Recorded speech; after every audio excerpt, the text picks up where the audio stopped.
Hello everyone, welcome back to my channel. आज हम discuss करेंगे स्ट्रोक के बारे में। Stroke is one of the most important topic from neurology. अगर आप एनक्लेक्स पॉइंट ऑफ व्यू से देखें, स्ट्रोक के ऊपर बहुत सारे क्वेश्चन आते हैं, इंटरवेंशंस के ऊपर, ट्रीटमेंट के ऊपर। सो आज मैं एक एक क्वेश्चन को अनवाइंड करूंगा और आपको उसका आंसर बताऊंगा। Talking about stroke first, stroke होता क्या है? कोई भी ऐसी कंडीशन जिसमें ब्रेन के किसी पार्ट को ऑक्सीजन ना मिल पाए। स्ट्रोक यूजुअली दो तरह का होता है जी, इस्केमिक स्ट्रोक या फिर हेमरेजिक स्ट्रोक। इस्केमिक स्ट्रोक कौन सा होता है जी? मतलब किसी क्लोट की वजह से हो जाना। क्लासिकली फॉर एग्जांपल, ये पेशेंट के ब्रेन को ब्लड सप्लाई जा रही थी और ब्लड सप्लाई के अंदर एक क्लोट आकर अटक गया, जिसकी वजह से अगले पार्ट को ऑब्वियसली ऑक्सीजन नहीं पहुंच पाएगी।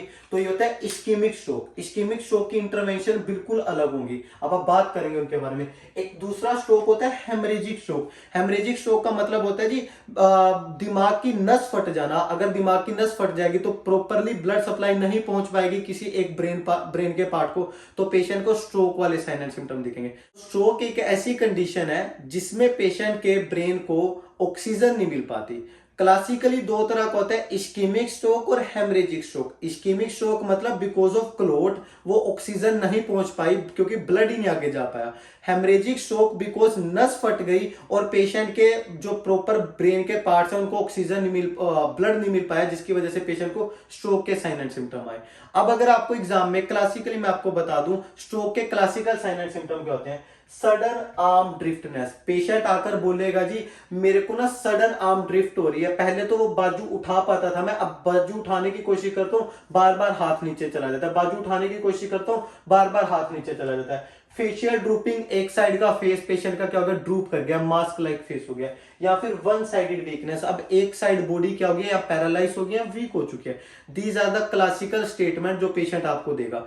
अब अगर आपके पास ऐसा कोई क्वेश्चन आए, patient is having sudden arm driftness, facial drooping या वन साइडेड वीकनेस, तो आपको आइडिया हो जाएगा जी पेशेंट को स्ट्रोक है। वो आपसे आगे पूछेगा आरएन की सबसे प्राइमरी रिस्पॉन्सिबिलिटी क्या बनती है? आपके पास चार ऑप्शन है। नंबर वन इज थ्रोम्बोलाइटिक देंगे। थ्रोम्बोलाइटिक मतलब ऐसी दवाइयां जो थ्रोम्बस को तोड़े। नंबर टू इज ऑक्सीजन देंगे। Number three is head of bed up करेंगे। या नंबर फोर पेशेंट को सीटी स्कैन के लिए सेंड करेंगे। मोस्ट ऑफ द बच्चे इस क्वेश्चन के जो ऑप्शन है उनको गलत चूज करते हैं। इनमें से कोई भी चूज कर देते हैं, बट ऑप्शन इज पेशेंट को सीटी स्कैन के लिए सेंड करेंगे। क्यों सेंड करेंगे जी?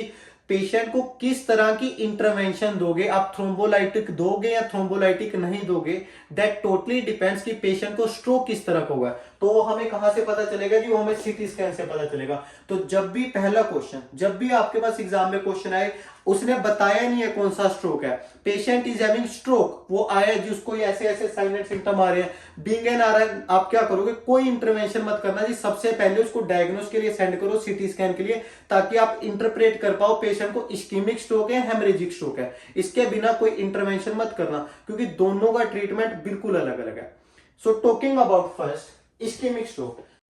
इस्केमिक स्ट्रोक एक ऐसी कंडीशन है, मैं बता चुका हूं जी, क्लोट की वजह से होती है। क्लोट, तो हम पेशेंट को दवाइयां भी कौन सी देंगे? ऐसी दवाइयां देंगे जो उस क्लोट को तोड़े। अब बात करेंगे क्या क्या रीजन है जी इस्केमिक स्ट्रोक के? स्मोकिंग की वजह से, ऑब्वियसली जो लोग बड़े ज्यादा स्मोक करते हैं उनकी बॉडी में क्लोट बनने के चांसेस होते हैं। नंबर टू, स्टार लगाकर लिख लेना जी, ओरल कॉन्ट्रासेप्टिव्स। क्यों ओरल कॉन्ट्रासेप्टिव्स? इनमें ना एस्ट्रोजन होता है। दोस्त फीमेल जो कि बहुत ज्यादा ओरल कॉन्ट्रासेप्टिव्स लेती हैं, उनमें फ्यूचर में क्लोट बनने के चांसेस बहुत ज्यादा होते हैं। तो इन लोगों में इस्केमिक स्ट्रोक होने के चांसेस है। DVT, deep vein thrombosis condition ऐसी जी पैरों में क्लोट बन गया, अगर वो क्लोट टूट गया, एम्बोलिज्म में कन्वर्ट हुआ तो दिमाग में आकर अटकेगा। लास्ट वन इज जिनकी डाइट में बहुत ज्यादा फैट होता है, उन लोगों में क्या होने के चांसेस होते हैं जी? स्ट्रोक होने के बड़े ज्यादा चांसेस होते हैं। Talking about intervention of ischemic stroke, अब इस्केमिक स्ट्रोक में आप क्या क्या ट्रीटमेंट करेंगे? अब इस्केमिक स्ट्रोक का बेस क्या था जी? एक क्लोट, यानी कि ऐसी दवाइयां देंगे जो इस क्लोट को क्या करे? तोड़े। सो क्लासिकली हम इस्केमिक स्ट्रोक में कौन सी दवाइयां देते हैं? Thrombolytics. Thrombolytics are those medication जो कि क्लोट को तोड़ती हैं। वैसे तो रियल लाइफ में हमारे पास बड़ी सारी थ्रोम्बोलाइटिक है, बट एनक्लेक्स अभी तक सिर्फ एक ही थ्रोम्बोलाइटिक को टेस्ट करता है। These are TPA, all drugs ending with S. हम थ्रोम्बोलाइटिक की क्या पहचान करेंगे जी? All drugs ending with S. अब थ्रोम्बोलाइटिक होती क्या है? थ्रोम्बो मतलब क्लोट, थ्रोम्बस, लाइटिक मतलब ब्रेक डाउन करने वाली। ऐसी दवाइयां जो इस थ्रोम्बस को क्या करते हैं, ब्रेक डाउन करते हैं, जो इस थ्रोम्बस को, क्लोट को तोड़ दें। तो मेडिकेशन का नाम क्या है जी, थ्रोम्बोलाइटिक्स। और इसकी अलग कैटेगरी क्या है, इसका दूसरा नाम क्या है, टीपीए। तो अगर आपको एग्जाम में आए जी क्वेश्चन टीपीए के ऊपर, वो थ्रोम्बोलाइटिक्स से ही पूछ रहा है। टीपीए या थ्रोम्बोलाइटिक्स क्या होती है, all drugs ending with S, ASE, classically streptokinase, alteplase, uripase, जिस भी ड्रग के पीछे ASE लगा होगा, all those drugs are thrombolytic. इनका काम क्या होता है, क्लोट को तोड़ देना। किस स्ट्रोक में दोगे जी आप, इश्केमिक स्ट्रोक में थ्रोम्बोलाइटिक्स दोगे। अब थ्रोम्बोलाइटिक इतनी खतरनाक मेडिकेशन है, अगर ये क्लोट को तोड़ सकती है तो इनके साइड इफेक्ट भी बहुत ज्यादा होंगे। तो मेक श्योर करना आपको एक एक साइड इफेक्ट पता हो। Number one thing is it is one time push drug, ये सिर्फ एक बार ही जाती है, ये बार बार नहीं जाती, आज कल परसों चौथ ऐसे नहीं जाएगी। वन टाइम पुश ड्रग होती है, फॉलोड बाय, इसका सबसे अच्छा असर कब होता है जी, if it is given within 3 to 4.5 hours of incidence. आपको एग्जाम में क्वेश्चन आएगा थ्रोम्बोलाइटिक सबसे ज्यादा असर कब करती है, if it is given within 3 to 4.5 hours of incidence. Patient को स्ट्रोक हुआ है, अपन ने डायग्नोज कर लिया, सीटी स्कैन कर लिया, हमें पता चला जी इस्केमिक स्ट्रोक हुआ है, सबसे पहली मेडिकेशन आप थ्रोम्बोलाइटिक दोगे, क्योंकि क्लोट को तोड़ना सबसे ज्यादा जरूरी है, तभी आगे जाकर हमारे ब्लड को क्या मिलेगी, ऑक्सीजन मिलेगी। और ये सबसे ज्यादा असर कब करती है, if it is given within 3 to 4.5 hours. Number one thing, ये इतनी स्ट्रॉन्ग मेडिकेशन है जी, अगर इसके बाद आपने पेशेंट को एबीजी किया यानी कि प्रिक किया, आईएम किया या सबक्यूटेनियस इंजेक्शन किया, तो पेशेंट को ब्लीडिंग हो जाएगी। तो मेक श्योर करना आप आफ्टर थ्रोम्बोलाइटिक एटलीस्ट 72 आवर्स तक आप पेशेंट को एबीजी, आईएम या सबक्यूटेनियस इंजेक्शन नहीं लगाते, मेक श्योर करना। Followed by, very important to know, this drug is given to compressible site only, never ever given to central line. यानी कि ये ड्रग सिर्फ ना कैनुला से दी जा सकती है, सेंट्रल लाइन से कभी नहीं दोगे, क्योंकि ये ना प्रेशर कंप्रेसिबल साइट नहीं है। अगर यहां पर कोई इंसिडेंस हो गया तो हमसे ब्लीडिंग रुकेगी नहीं, तो हम कंप्रेसिबल साइट पर देते हैं, क्लासिकली कैनुला में देते हैं। अगर एग्जाम में क्वेश्चन आए, डॉक्टर ने ऑर्डर किया जी सेंट्रल लाइन से टीपीए दे दो, question the physician order, we can not give, अब सेंट्रल लाइन से मेडिसिन नहीं दे सकते। ऑलवेज चेक, मेक श्योर करना। इस ड्रग का एक बहुत बड़ा साइड इफेक्ट है, सोचना, ये ड्रग अगर आप देंगे पेशेंट को तो ये पेशेंट के क्लोट को तोड़ेगी, जिसकी वजह से पेशेंट का ना आईसीपी बढ़ने के चांसेस होते हैं। इस ड्रग के साथ पेशेंट को हेमरेज होने के चांसेस होते हैं, क्योंकि ये ब्लड को क्या करेगी, ब्लड के क्लोट को तोड़ेगी, और चांसेस होते हैं कि नस ना फट जाए इस ड्रग के साथ। तो मेक श्योर करना, always check intracranial pressure before this drug. ठीक है जी, टीपीए देने से पहले आप इंट्राक्रेनियल प्रेशर को हमेशा मॉनिटर करते हो। आप एवरी 2 आवर्ली पेशेंट का जीसीएस चेक करते हैं जी, ग्लासको कोमा स्केल। अगर पेशेंट का इंट्राक्रेनियल प्रेशर बढ़ा होगा, you can not give this medication. क्यों? क्योंकि इस ड्रग के साथ चांसेस होते हैं ये हेमरेज ना कर दे, ब्लड वेसल को रप्चर ना कर दे। तो आपने ब्लड वेसल्स को हमेशा हेमरेज को चेक करना है। फॉलोड बाय, इस ड्रग के साथ आप स्टूल सॉफ्टनर देते हैं जी। क्यों देते हैं? क्योंकि जिन लोगों को कॉन्स्टिपेशन होती है, अगर वो पूरा फोर्सफुली अपने एब्डोमेन के ऊपर जोर लगाकर स्टूल पास आउट करेंगे तो यहां पर जोर पड़ेगा और नस फटने के चांसेस होते हैं। बिकॉज टीपीए के साथ हेमरेज के चांसेस होते हैं, एंड वी डोंट वांट कि पेशेंट ऐसी कोई भी वो करे, एक्टिविटी करे जिससे आईसीपी बढ़े या फिर हेमरेज होने के चांसेस हो। तो आप आईसीपी भी चेक करते हैं पेशेंट का, एवरी 2 आवर्ली ग्लासको कोमा स्केल भी चेक करते हैं, एंड स्टूल सॉफ्टनर भी देते हैं with this drug. These all are the point जो कि आपको थ्रोम्बोलाइटिक्स के साथ पता होना चाहिए थे। मेक श्योर करना thrombolytics are so important to know. Followed by contraindication of thrombolytic, किस किस कंडीशन में नहीं दे सकते। क्लासिकली 2-3 कंडीशन याद रखना।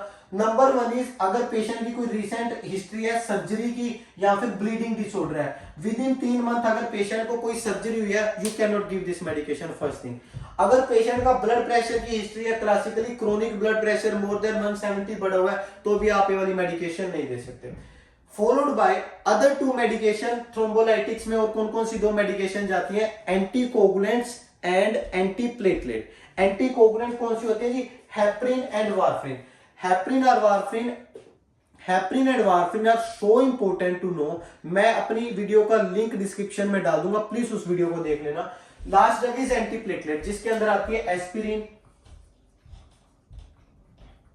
प्लस क्लोपेडोग्रिल।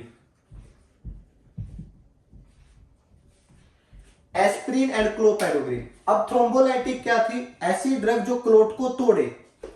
एंटीकोगुलेंट्स क्या होती है? ऐसी ड्रग जो फर्दर क्लोट को बनने ना दे। याद रखना, heparin and warfarin existing clot को नहीं तोड़ सकती, ये क्या करती है? फर्दर कभी क्लोट आए उसको बनने नहीं देंगी।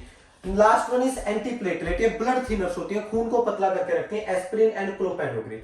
These all are the drugs जो कि आप इस्केमिक स्ट्रोक में देते हैं। क्यों देते हैं? क्योंकि क्लोट बन रहा था जी। फॉलोड बाय पोजीशनिंग के ऊपर क्वेश्चन आता है जी, आप इस्केमिक स्ट्रोक में पेशेंट की पोजीशनिंग क्या रखोगे? आप समझना, इस्केमिक स्ट्रोक में कोई ऐसी कंडीशन थी जिसमें क्लोट की वजह से पेशेंट के अगले ब्रेन के पार्ट को ऑक्सीजन नहीं मिल पा रही थी, तो हम ऐसी पोजीशन देंगे जी पेशेंट के जो ब्रेन को ब्लड पहुंचे। या तो पेशेंट को सुपाइन पोजीशन देते हैं, टर्लेंडलबर्ग पोजीशन देते हैं, ताकि ग्रेविटी के थ्रू सारा का सारा खून कहां पर आए? ब्रेन की तरफ आए और पेशेंट के ब्रेन को ब्लड मिले। कौन सी पोजीशन नहीं देंगे हम?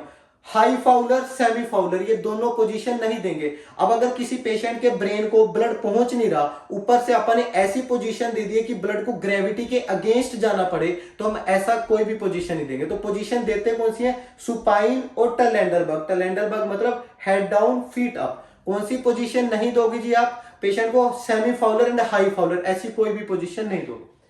That is all about ischemic stroke. अगर आपको इस्केमिक स्ट्रोक से क्वेश्चन आते हैं तो आपको इन चीजों का ध्यान रखना है। Talking about second thing, haemorrhagic stroke. अब हेमरेजिक स्ट्रोक क्या था जी? ब्लड वेसल रप्चर हो जाना, ब्रेन की कोई भी ब्लड वेसल रप्चर होगी जिसकी वजह से ब्रेन के किसी पार्ट को ब्लड नहीं मिल पा रहा। अब हेमरेजिक स्ट्रोक में सबसे पहली चीज, सबसे कॉन्ट्रा इंडिकेटेड मेडिकेशंस कौन सी होंगी?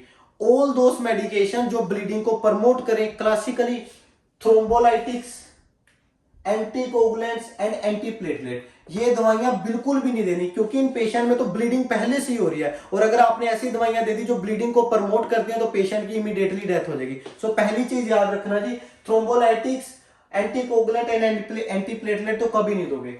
अब हेमरेजिक स्ट्रोक होता किसकी वजह से जी? ट्रोमा की वजह से, कोई फिजिकल इंजरी होगी, सिर नीचे लग गया, चोट लगी, नस फट गई।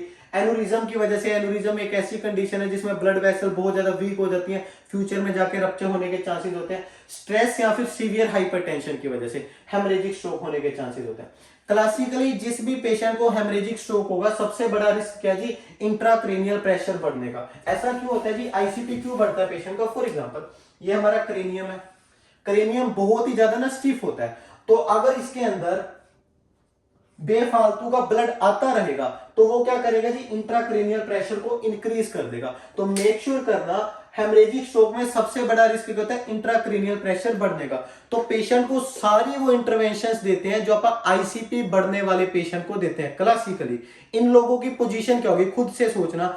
अगर इन लोगों के दिमाग में बहुत ज्यादा खून आ रहा है तो हमारी रिस्पॉन्सिबिलिटी क्या बनती है? उस ब्लड को बाहर निकालना जी। तो आप इन लोगों को पोजीशन कौन सी देते हैं? हाई फाउलर या फिर सेमी फाउलर पोजीशन देते हैं, ताकि ग्रेविटी के थ्रू ब्लड ड्रेन हो।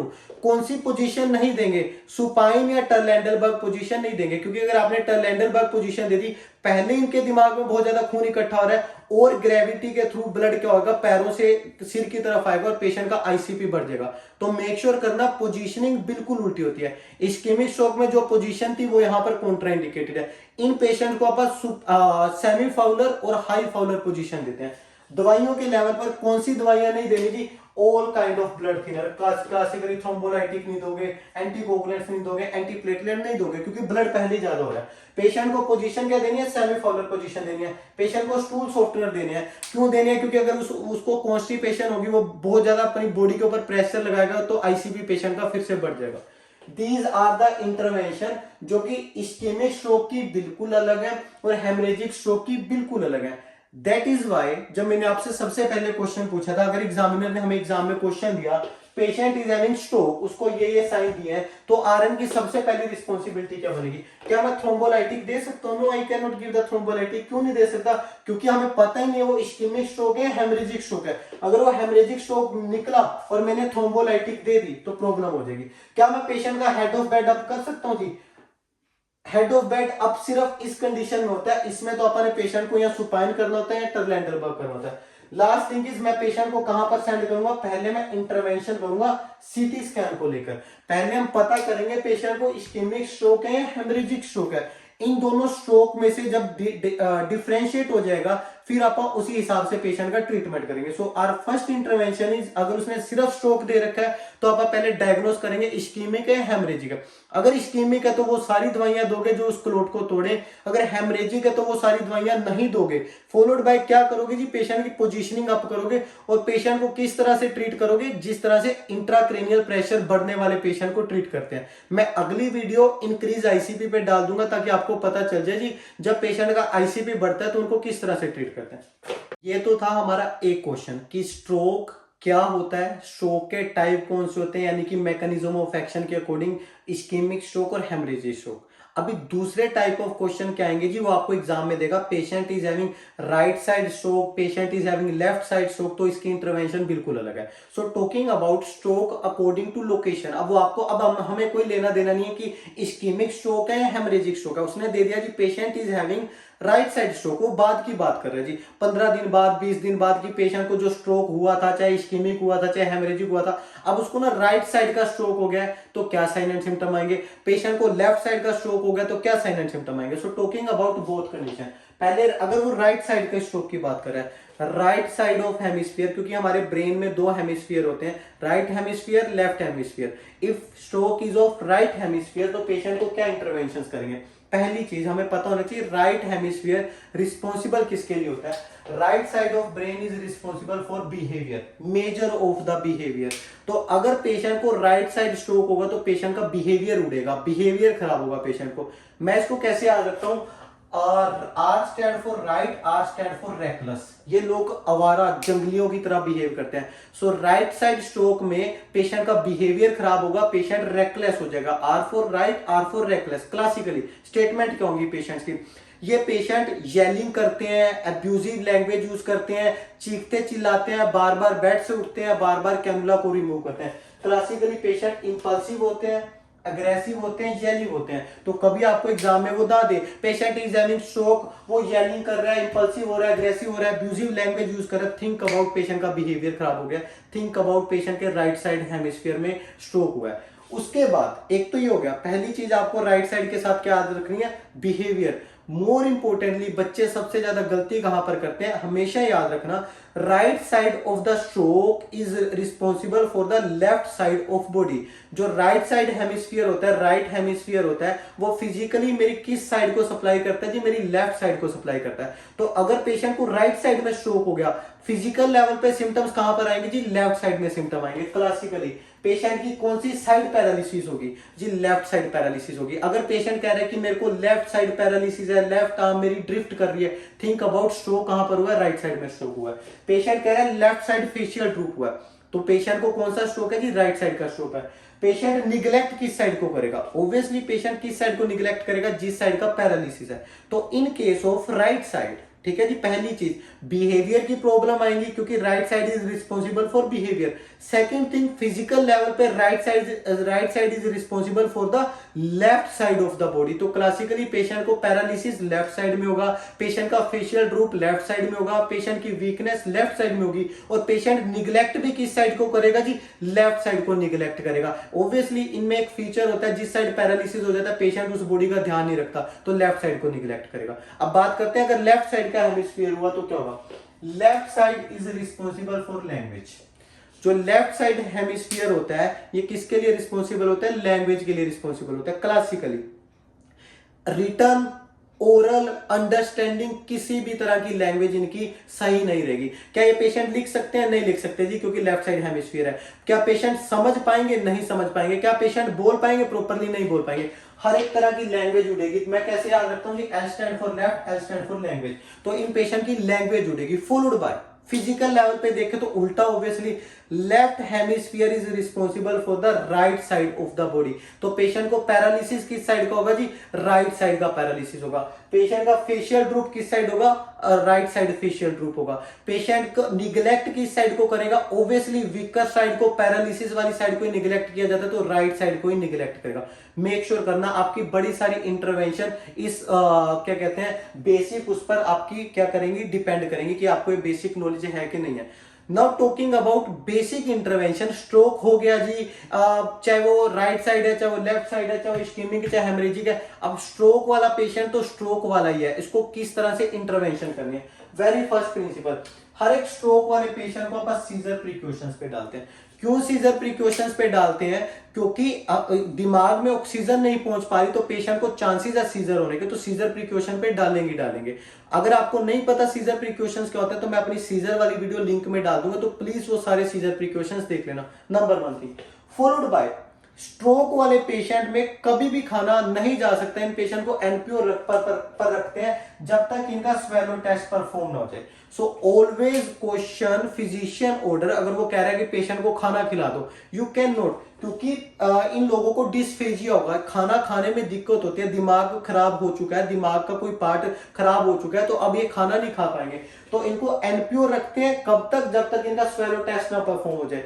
स्वेलो टेस्ट करेगा कौन? आरएन कभी नहीं करते जी, हमेशा स्पीच थेरेपिस्ट या फिर स्पेशलिस्ट आगे करते हैं। RN can not perform swallow test. दूसरी चीज, तीसरी चीज, जब स्वेलो टेस्ट हो भी जाएगा तो इनको खाना कैसे खिलाना जी? सॉलिड फूड नहीं खिला सकते, ना ही लिक्विड फूड खिला सकते हैं। सॉलिड फूड बड़ा मुश्किल है अंदर निकलना, स्वेलो करना।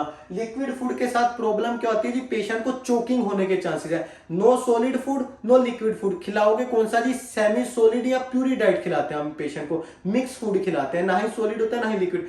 फॉलोड बाय लिक्विड किस तरह से देना जी? लिक्विड में हमेशा थिकनिंग एजेंट ऐड करके देते हैं। ये ऐसे एजेंट होते हैं जो लिक्विड को थोड़ा सा विस्कस बनाते हैं ताकि पेशेंट को चोकिंग ना हो। वेरी इंपॉर्टेंट टू नो, कभी भी किसी स्ट्रोक वाले पेशेंट को यूएपी या एलपीएन फीड नहीं करवाती, हमेशा आरएन करवाती है, क्योंकि इनको चोकिंग होने के चांसेस होते हैं। फॉलोड बाय इनको एजुकेट क्या करना है? जब भी खाना खाना है अपनी चिन को फ्लेक्स करना है, तब खाना खाना है। अब इससे होगा क्या? एनाटॉमिकली हमारा ट्रेकिया बंद हो जाता है, वो खाना हमारे लंग्स में या ट्रेकिया में नहीं जाएगा। तो हमेशा क्या एजुकेशन करनी है? फ्लेक्स पेशेंट नेक वाइल स्वेलो, उसको फ्लेक्स करना है। फॉलोड बाय अगली बाइट देने से पहले इनको बोलना डबल स्वेलो करो। जो लास्ट बाइट थी उसको फिर से स्वेलो करने की ट्राई करो, डबल स्वेलो के बाद अगली बाइट देते हैं।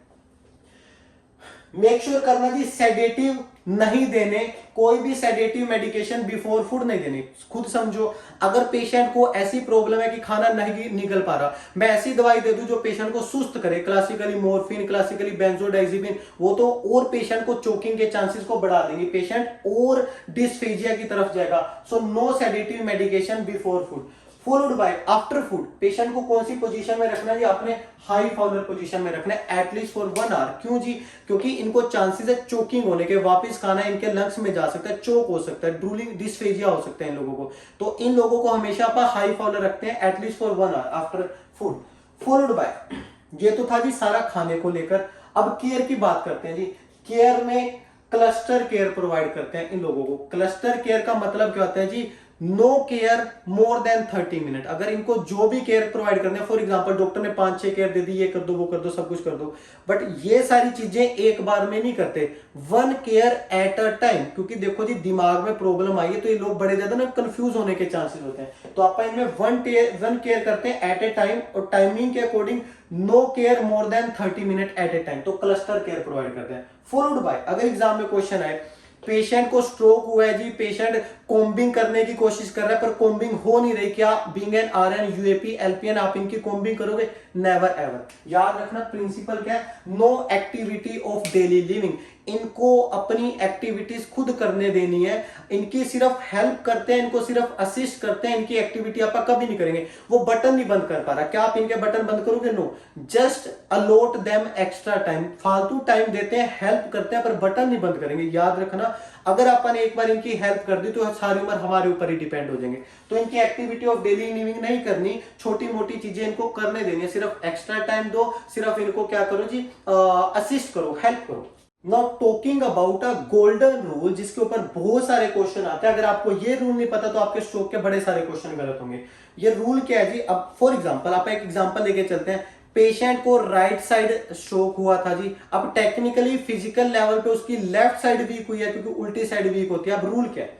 रूल कहता है always approach to the weaker side. हमेशा किस साइड अप्रोच करनी है? अपन ने वीकर साइड अप्रोच करनी है। क्यों? बिकॉज पेशेंट उस साइड को निग्लेक्ट करता है। फॉर एग्जांपल पेशेंट को एग्जाम में आपको क्वेश्चन आएगा, patient is having right side stroke, RN उसका मोबाइल किस साइड रखेगी? रूल क्या जी? Always approach to the weaker side, जो उसकी वीकर साइड रखो। क्यों? क्योंकि पेशेंट इस एरिया को रिकॉग्नाइज नहीं करता, तो हम उसकी लेफ्ट साइड पर रखेंगे जी फोन, ताकि लेफ्ट साइड की तरफ पेशेंट हिलता डुलता रहे, पेशेंट अवेयर रहे। हमारी रिस्पॉन्सिबिलिटी क्या होती है?